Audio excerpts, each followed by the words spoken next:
I've always made games alone, but eventually I had a realization. I'm lonely. But there's a way to fixing this. Making friends. GMTK Jam is the biggest game making competition out there. I wanted to join it really bad, but I wanted to find friends that could join me too. And so, I did. I just searched for people in the team finder for this jam. So many possible friends, my gosh. Eventually, I found someone for this jam. Hey there. Hey. You wanna join up for the jam? Yeah, sure. Okay, that's cool. I know 3 other people that also want to join the jam. What do you think? With so many friends, it basically feels like my depression is over. Yeah. Then, the jam started. The theme for this year's jam? Built to scale. We decided to make the following idea. You are an AI that can take the form of different home appliances. When you get hit enough times, you turn into a smaller appliance. When you collect parts though, you increase in size.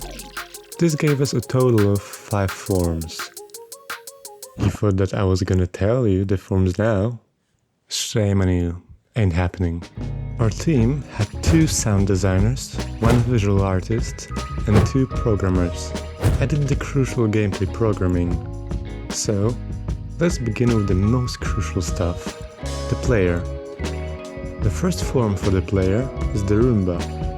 The Roomba is the smallest and fastest form, but it's also vulnerable since it can't deal any damage. Then, we had enemies that were able to follow you. They have a health bar, but you can't damage them, can you? That's where the blender comes in. The blender is a bit bigger and slower than the Roomba. However, he can deal constant melee damage that pushes away enemies. It was really satisfying by now, even without the feedback. But there are so many enemies that storm fast.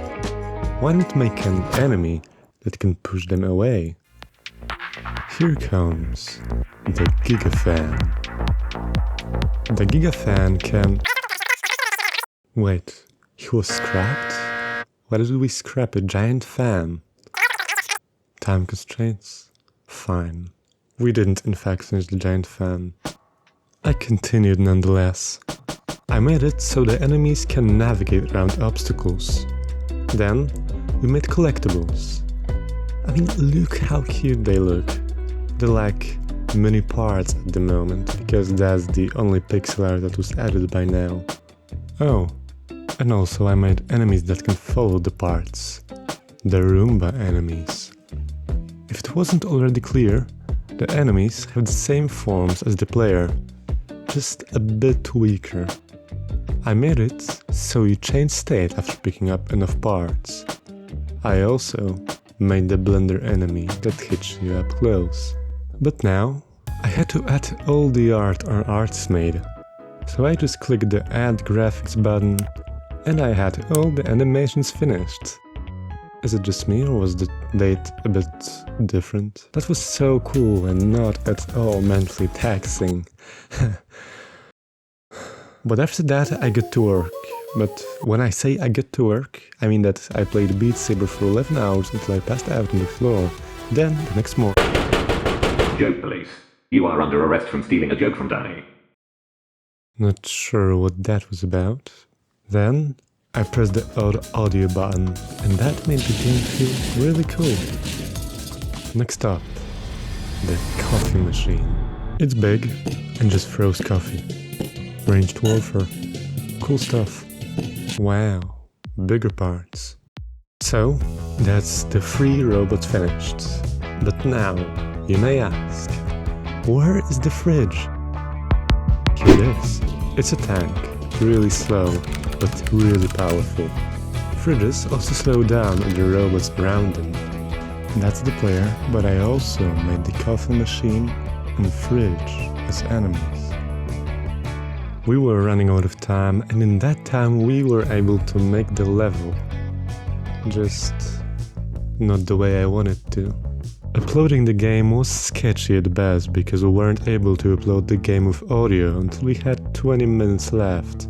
So that was it. A game about evil Roombas, blenders, coffee machines and fridges, but this didn't feel right. This isn't even half what I wanted to add. I still had no motivation to keep working on the game. I guess that it could be exhaustion.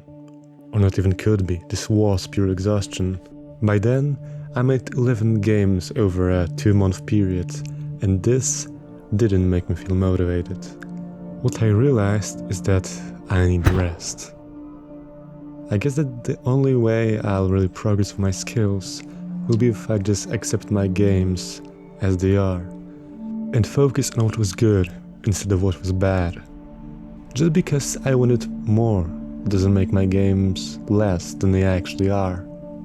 So, thank you for coming to my TED Talk. The next video is gonna be wild, I tell you that. A lot of work was put into it. But until then, see... Joke police. On the floor. I said, on the floor. Stand down, or we will shoot. Like and subscribe.